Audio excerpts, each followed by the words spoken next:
Masalaga tuyani sutini insonni tanasiga qanaqa foyda qilishligini gapirib bermoqchiman. Bu hozirgina sog'ilgan tuyani suti ko'rinishda oppoq bo'ladi.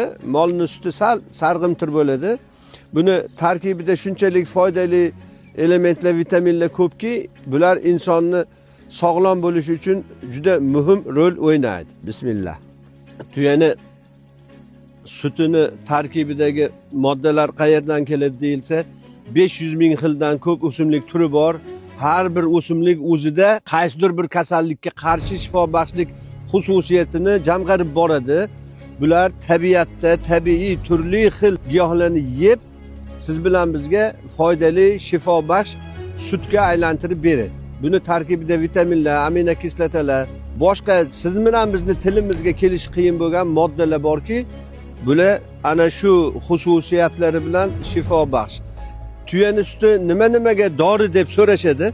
Biz 14 yildan beri tuya boqib, nima-nimaga dori emasligini bilmayapmiz. Bizni kuzatib borsangiz, kelgusi videolarimizda tuya suti fazilati, qanday kasalliklarga shifoligi haqida batafsilroq suhbatlashamiz.